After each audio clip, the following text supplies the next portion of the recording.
우리는 지난 주일 가정의 달을 시작하면서 가정의 위기 어떻게 극복할 것인가 라는 주제로 말씀을 나누면서 세 가지의 성경적인 가르침을 받았습니다. 이 세대를 본받지 말아라. 하나님이 기뻐하시고 선하게 여기시고 온전하게 여기시는 뜻이 무엇인지 분별해라. 그리고 성경의 가치관을 가지고 살아라.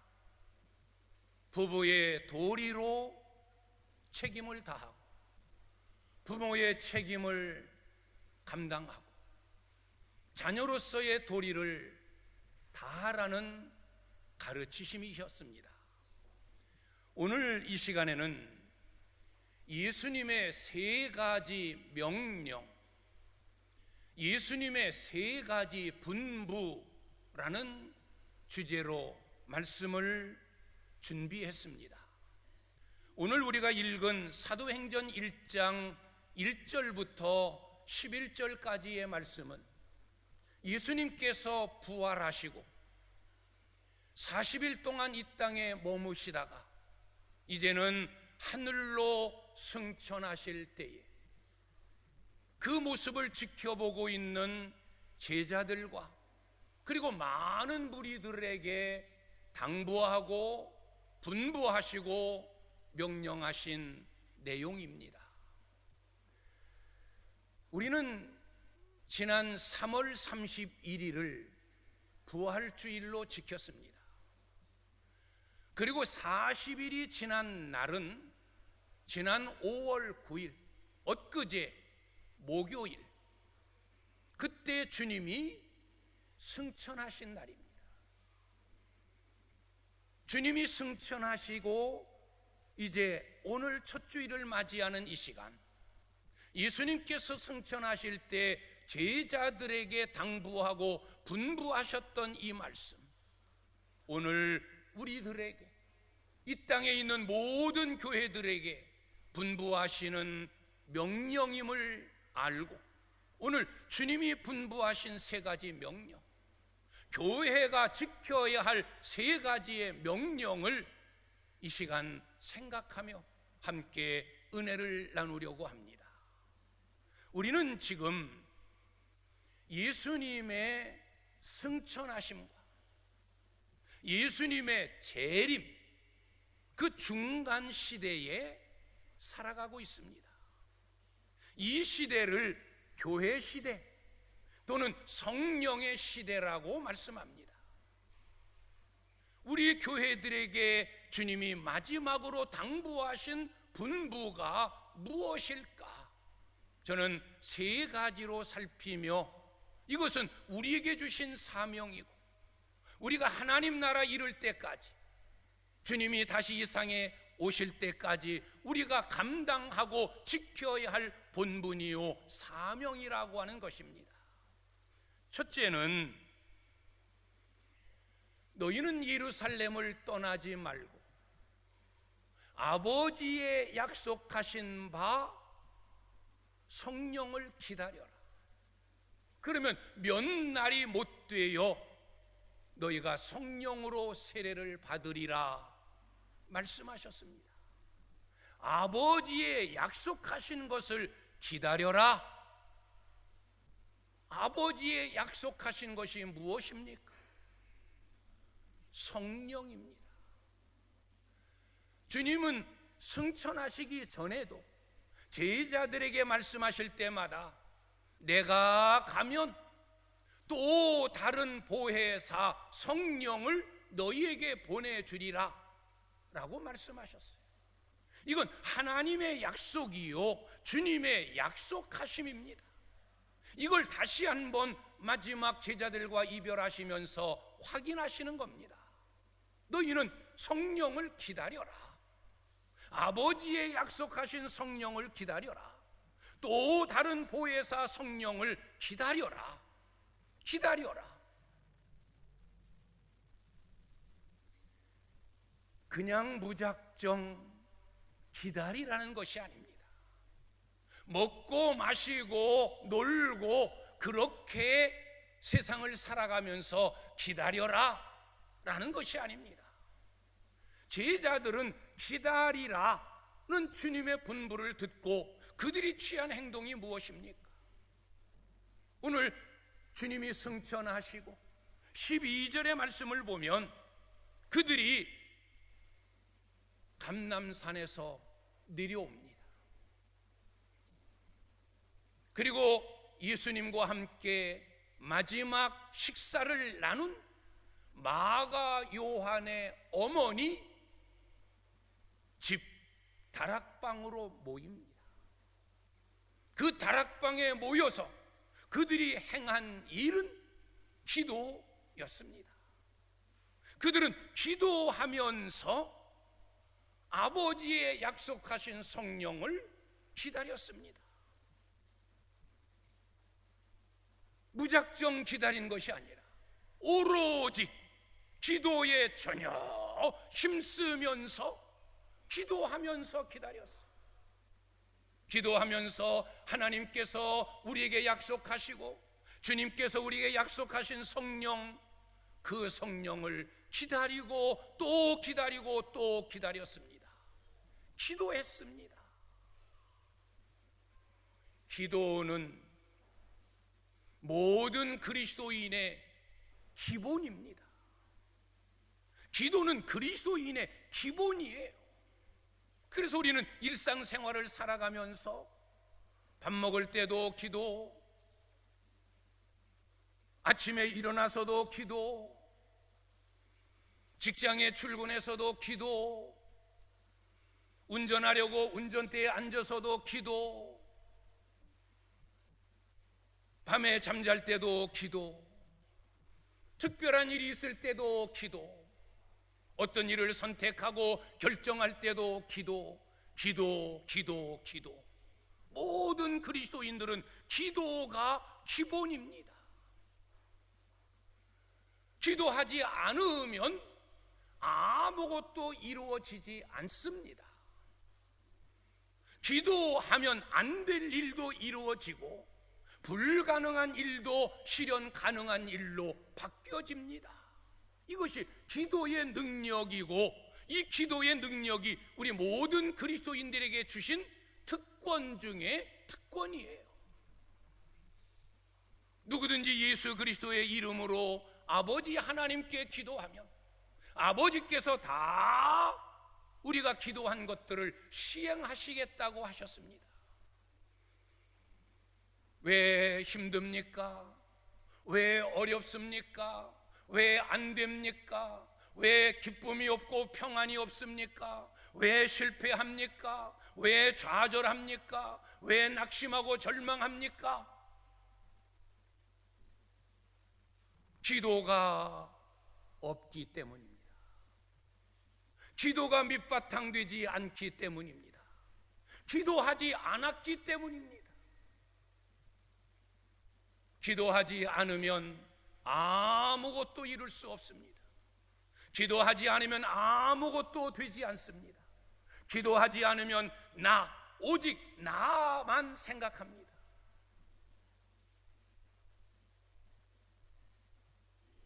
기도하지 않으면 나 중심의 사람이 됩니다. 욕심에 이끌리고 혈기에 사로잡히고 그리스도인이라는 이름을 가졌음에도 불신앙의 모습으로 살아가고 욕심에 빠지고 좌절하고 낙심하고 작은 것에도 걸려 시험 들고 기도하지 않기 때문입니다. 그러나 기도하면 강해집니다. 기도하면 달라집니다. 기도하면 새로운 일들이 일어납니다. 기도하면 힘이 생깁니다. 기도하면 주님이 주시는 기쁨과 평안이 내 안에 가득 찹니다. 기도하면 주님 주시는 위로가 나를 충만케 합니다. 기도하면 실망하지 않습니다. 기도하면 모든 것들을 다 이루어냅니다. 기도하면 내 중심의 사람이 아닌 나와 세상은 간 곳 없고 오직 주만 보이는 믿음의 사람이 되어집니다. 하나님 중심의 사람, 예수 중심의 사람, 성령 중심의 사람, 교회 중심의 사람, 진리 중심의 사람이 되어집니다. 어떤 시험이 와도 그 시험에 넘어지지 않습니다.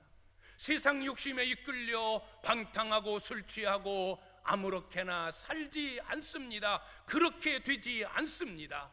왜? 기도하면 기도의 능력이 나를 이끌어 가기 때문입니다. 그래서 우리 그리스도인에게는 기도가 기본입니다.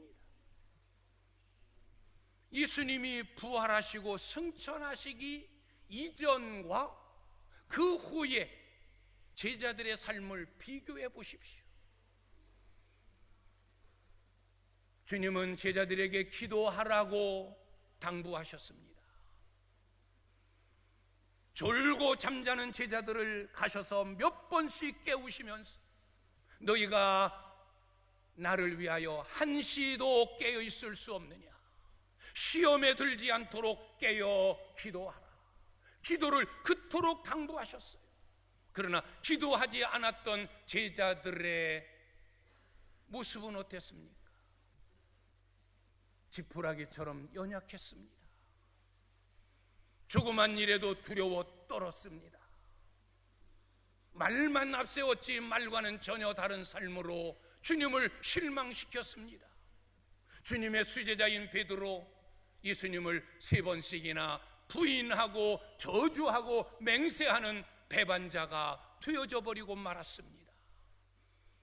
부활하신 주님이 찾아오셨음에도 그들은 한 집에 모여 문을 꼭꼭 걸어 잠가두고 자기도 혹 잡혀 결박당하여 죽임을 당하지는 않을까 두려움과 공포 속에 떨었습니다.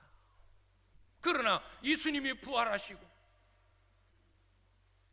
그들은 기도했습니다.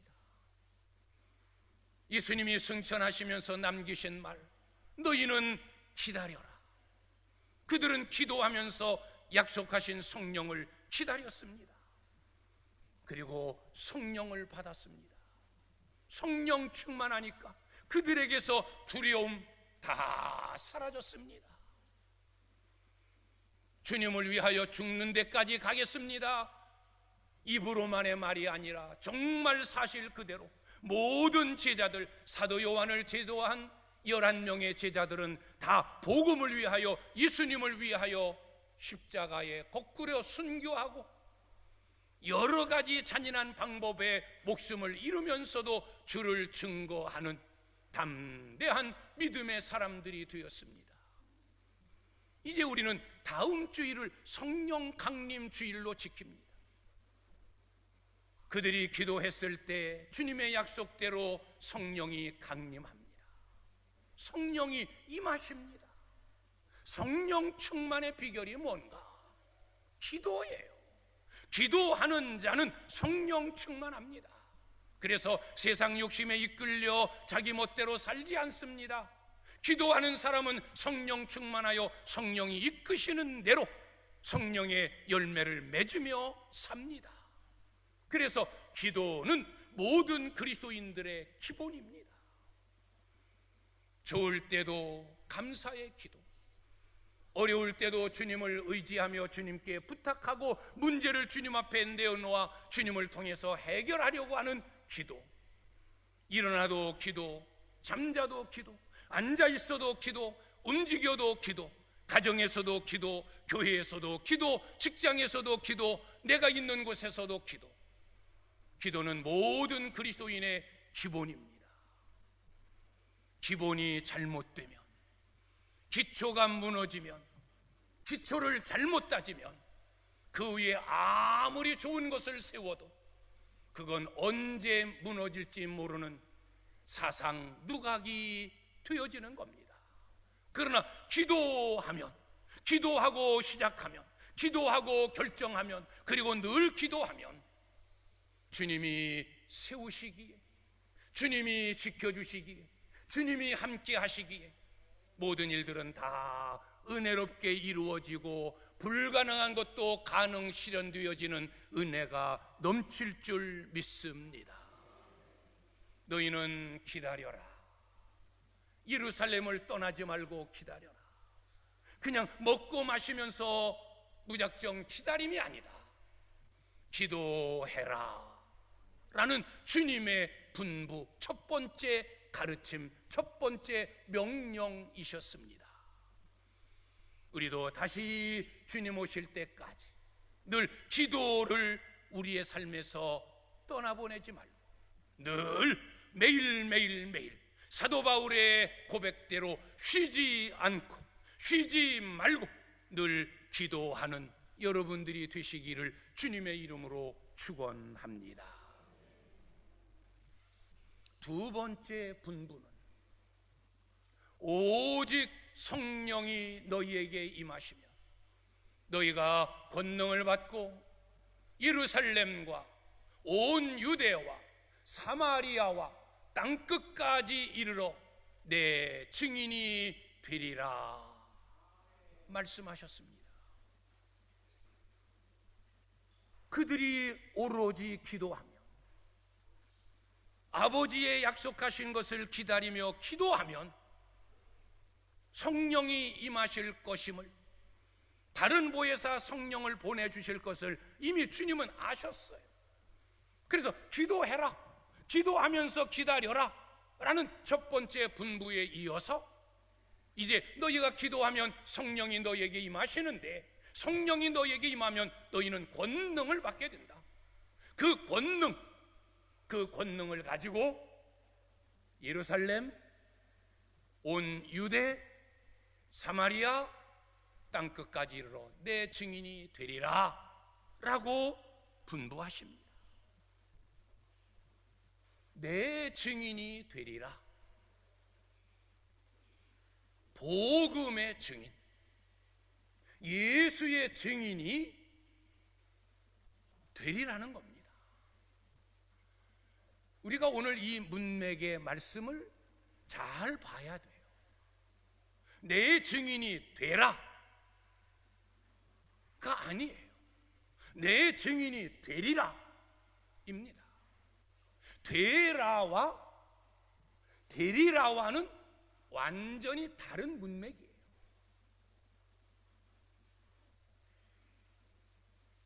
되리라는 이미 되는 거예요. 될 것으로 이미 약속이 되는 거예요. 성령을 받으면, 성령이 내게 임하면 나는 자연스럽게 그리스도의 복음의 증인이 되는 거예요. 되어지는 거예요. 내가 되려고 발버둥 치고 애쓰는 것이 아니라 이미 성령을 받는 순간 우리는 그리스도인의 증인이 되어진 거고 복음의 증인이 되어진 거예요. 이미 여러분은 복음의 증인인 줄 믿습니다.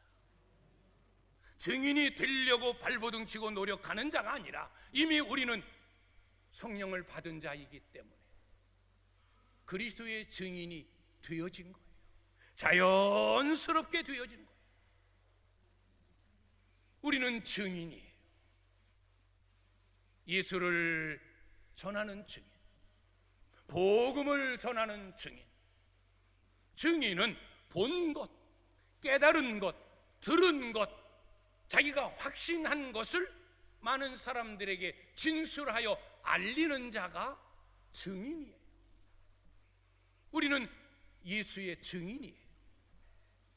우리는 복음의 증인이에요. 내가 만난 예수, 내가 아는 예수, 내가 깨달은 예수, 그 예수를 통해서 구원받은 나, 천국을 확신하는 나, 이미 내가 알고 깨달은 확신한 바를 세상 사람들에게 전하고 나타내고 보여주는 증인이에요. 이 증인은 전하는 자인데 우리는 무엇으로 전하나? 전하는 방법은 말이에요. 또 하나는 삶이에요. 옛날의 시대는 매스컴이 발달되지 않았을 때는 전달의 방법이 거의 90% 이상이 말이었어요. 그래서 그들은 말로, 언어로 복음을 전했습니다. 예수를 전하며 증인이 되었습니다. 그러나 지금의 이 시대는 말로 전하고 말로 알리는 것보다 정보화 시대이기 때문에 내 집안에서 손가락 하나 클릭 한 번만 해도 복음에 대하여, 예수에 대하여, 교회에 대하여, 구원에 대하여 정보가 수없이 물밀듯 밀려듭니다. 그래서 이 시대의 참된 증인의 모습은 말도 중요하지만, 물론 예수 믿으십시오, 교회 나오시지요, 우리 함께 예수 믿으십시다, 말로 복음을 전하고 복음의 증인이 되어야 하지만 더 중요한 증인의 모습은 삶이에요. 우리의 살아가는 삶의 모습. 내가 예수 그리스도를 믿음으로 구원받은 자로 하나님의 자녀로 이 세상에서 어떤 모습으로 살아가느냐, 어떤 모습으로 살고 있느냐, 세상 사람들에게 내 삶을 통하여 보여주는 것, 이게 더 큰 전도의 능력이에요. 말은 예수 믿으세요, 예수 믿으면 복 받아요, 예수 믿으면 기뻐요, 예수 믿으면 천국 가요. 그런데 그의 삶 속에서 보여주는 삶을 보면 예수의 삶과는 달라요. 말과 달라요. 똑같이 세상 사람들과 죄짓고 방탕하고 악을 저지르고 싸우고 분쟁하고 시기하고 욕심 속에 사로잡혀 있고, 저들이 정말 천국을 소망하며 사는 사람들인가? 아니면 땅의 것만 가지려고 욕심 속에 살아가는 사람들인가? 눈으로 보니까 뭐 지나 나나 별다를 바가 없네. 아무런 의미가 없는 거예요. 말로 10번 100번 전함이 내 삶 하나로 다 무너져 내리는 거예요. 교회를 자랑하고 복음을 자랑하고 예수를 자랑했던 것이 나의 실수, 나의 잘못 하나로 다 무너져 내리고 마는 거예요. 지금의 우리가 예수의 증인으로의 삶을 살려면 우리의 삶이 중요한 거예요. 주님의 말씀대로 사는 거예요. 바보 같고 천치 같고 어리석어 보이고 등신 같아 보이지만, 야, 진실하게 사는구나, 정직함이 있구나, 예수처럼 살고 있구나, 이 땅이 전부가 아닌 정말로 하늘을, 천국을 소망하며 살고 있는 자들이구나, 그런 모습을 우리의 삶 속에서 보여줘야 되는 건데, 이게 증인의 삶인데, 세상 사람들과 똑같이 먹고 마시고 세상적인 삶에 얽매이고 똑같이 죄짓고 똑같이 범죄하고 똑같이 실망하고 똑같이 절망하고 똑같이 좌절하고 똑같이 싸우고 똑같이 분쟁하고 똑같이 원망하고, 우리는 복음의 증인이 되어야 합니다. 그럴 때 복음의 능력이 나타나는 겁니다. 제자들의 모습이 어땠습니까? 죽으면서도 오직 예수. 땅의 것은 그들은 보이지 않았어요. 땅의 것이 그들의 삶의 목적이 아니었어요. 오직 예수. 그래서 증인이라고 하는 이 헬라어 단어를 보면 말투스예요. 이 말투스라는 이 단어는 순교자라는 뜻이에요. 죽을 각오를 가지고 예수 믿는 것, 죽을 힘을 다해 예수를 믿는 것, 순교자적인 각오를 가지고 사는 것, 이것이 증인의 삶인 거예요. 옛날 제자들의 삶이 핍박의 시대에 예수님을 증거했던 증인들의 삶이 순교자적인 말투스의 삶이었어요. 우리는 죽을 각오로 주의 증인이 되는 것이 아니라 때로는 예수를 이용하고 예수 때문에 손해볼 이유 없고, 왜 내가 예수 때문에, 교회 때문에, 이 직분 때문에 왜 내가 손해봐야 돼? 왜 욕을 먹어야 돼? 그런 마음. 그냥 내가 예수를 믿는 거고 예수를 따르는 거지, 예수 때문에 나는 손해볼 수 없어. 목사, 장로, 권사라는 직분 때문에 내가 왜 욕을 먹어야 돼? 그건 순교자적인 증인의 삶이 아닙니다. 우리는 언어, 말을 전함으로 예수의 증인, 복음의 증인이 되어야 하지만 더 중요한 것은 삶을 통하여 보여주고 나타내고 알려주는 증인의 삶을 살아야 되는 줄 믿습니다. 그럴 때 복음은 능력이 나타나서 예루살렘에서 유대로, 사마리아로, 땅끝까지 복음의 능력이 나타나는 거예요. 복음에는 4가지 특성이 있어요. 첫째, 복음의 특성은 복음의 확장성. 복음은 전파되는 거예요. 확장해 나가는 거예요. 예루살렘에서 온 유대로, 사마리아로, 땅끝으로 복음은 확장되었어요. 이게 복음의 특징이에요. 두 번째, 복음의 특성은 복음의 역동성이에요. 복음은 힘이 있어요. 복음은 능력이 있어요. 그래서 사도 바울은 로마서를 통해서 복음에는 하나님의 의가 나타나서 그를 믿는 모든 자들에게 구원을 주시는 하나님의 능력이 된다라고 그는 고백하고 있습니다. 복음에는 역동성, 능력이 있어요. 복음을 받아들이면 변화되고, 복음을 믿으면 구원받고, 복음을 믿으면 치료함 받고, 복음을 믿으면 희망이 있고, 복음을 믿으면 새로워지고 달라지는 능력이 주어지는 거예요. 세 번째로 복음의 특성은 복음의 포용성이에요. 포용성.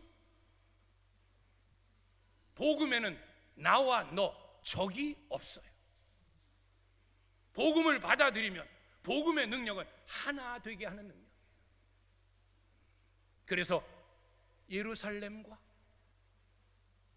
유대와 사마리아와 땅끝까지 유대인들의 의식은 뭡니까?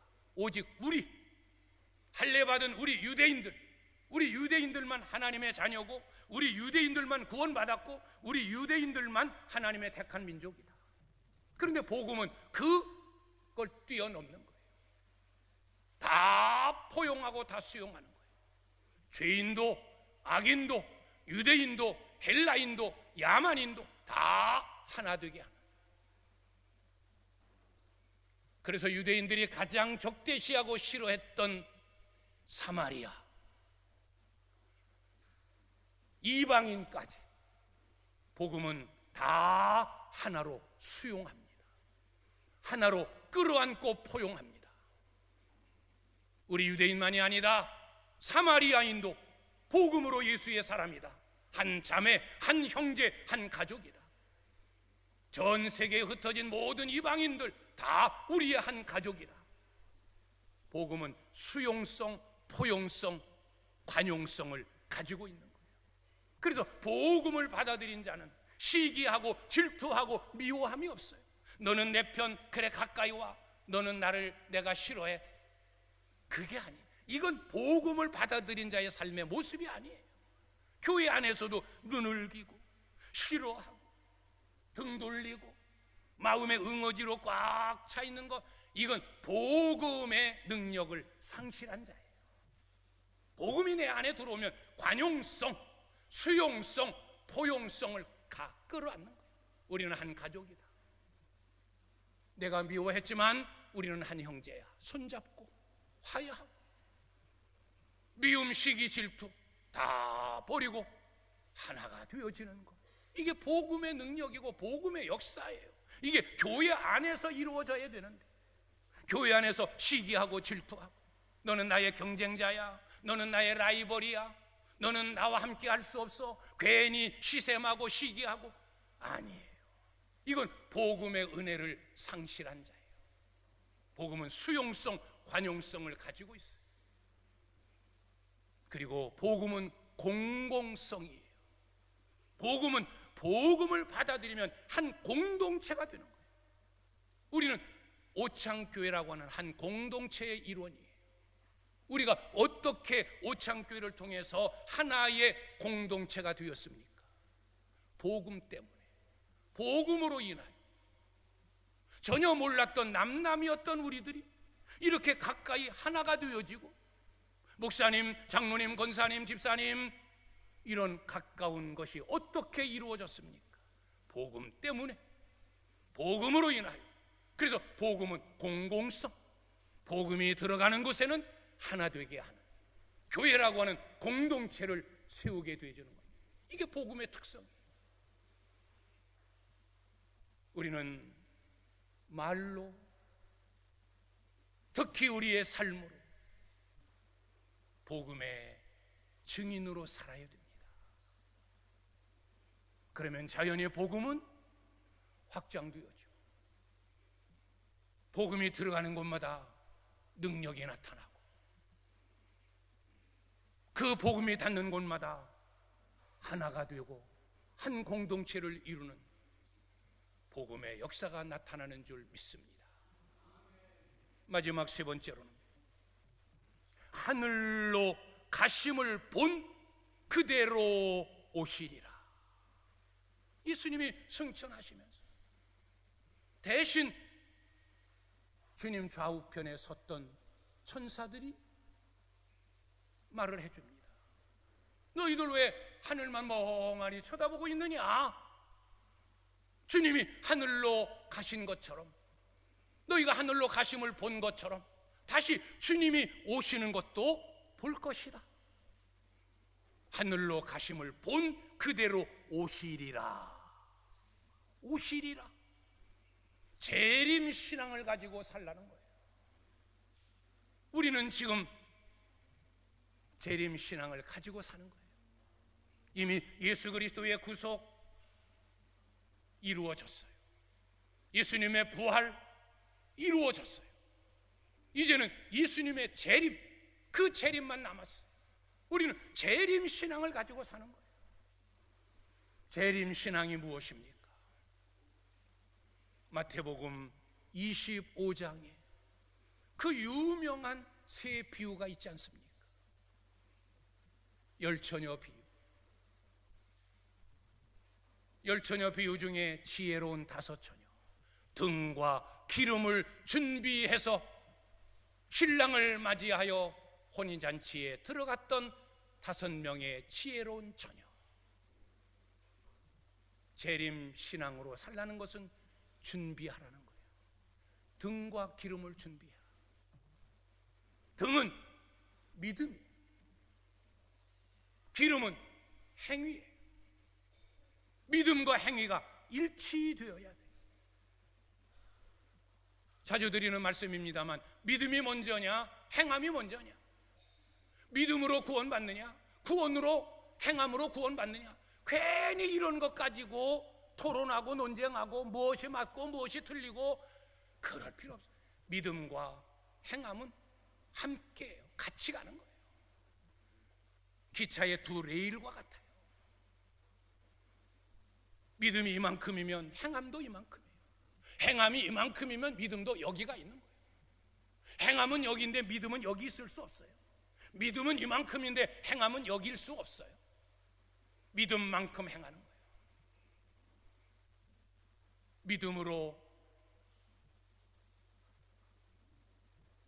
우리가 의로워지고, 행함으로 우리가 상받고, 행함으로 나의 믿음이 세상 사람들에게 보여지고 나타내고 알려지고, 이게 야고보서가 말하고 있는 거예요.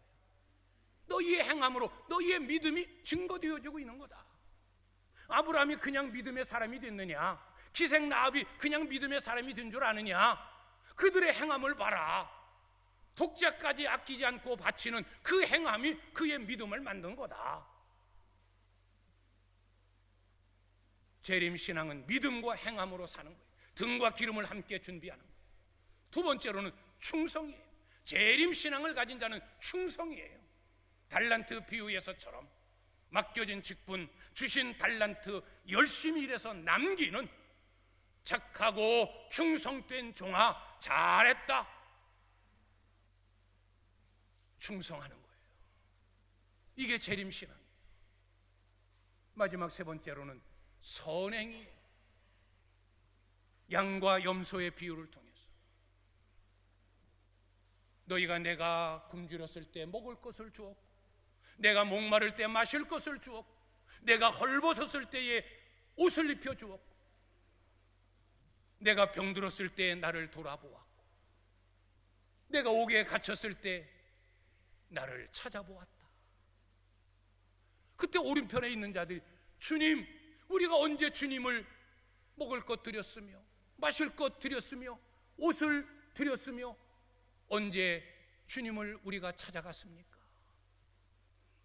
지극히 작은 자에게 한 것이 곧 나에게 한 것이니라.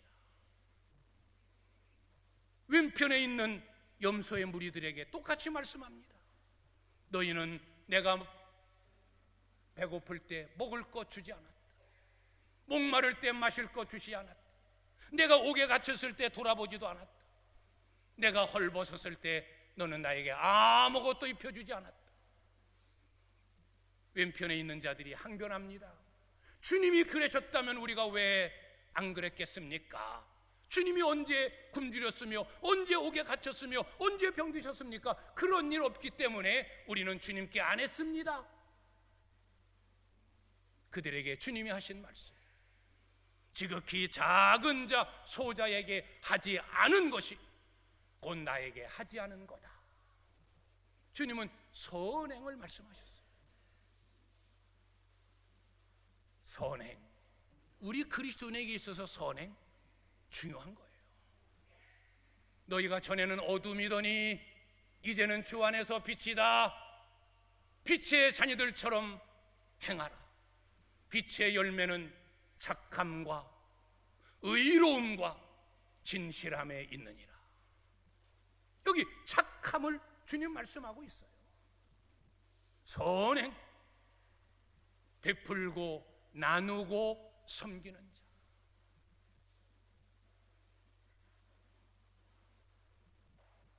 주는 자가 복이 있는 거예요. 성경의 가르침은 주고 나누고 베풀가는 거예요. 대접하라는 거예요.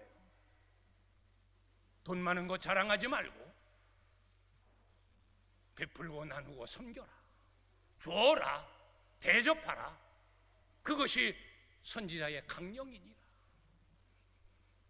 뭐 세상에서는 잘못 주면 쇠고랑 차고 몇만 원 이상 대접하면 고발당하고 하지만 성경의 가르침은 그게 아니에요. 주어라, 대접하라, 나누어라, 섬겨라, 베풀어라, 선행을 행하라. 이게 재림신앙의 모습입니다. 주님이 분부한 세 가지의 가르침. 기다려라. 기도는 모든 그리스도인의 기본이다. 모든 일에 기도해라. 그러면 성령 충만함도 입는다. 성령 충만하면 너희는 자연히 그리스도의 증인이 된다. 그리고 주님 다시 오실 때까지 재림 신앙을 가지고 등과 기름을 준비하는 삶.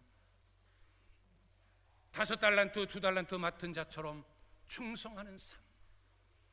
오른편의 선자처럼 나누고 베풀며 선을 행하는 삶. 그렇게 살아라. 주님이 교회의 구성원인 저와 여러분에게 주신 이 말씀, 우리가 다시 한번 기억하면서 늘 기도하는 삶,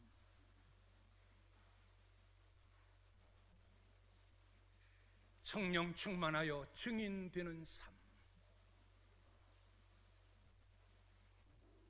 주님 다시 오실 때까지 재림신앙으로 준비하고 충성하고 섬기고 나누는 그런 은혜로운 삶으로 살아가는 우리 귀한 성도님들이 되시기를 주님의 이름으로 축원합니다. 기도하겠습니다.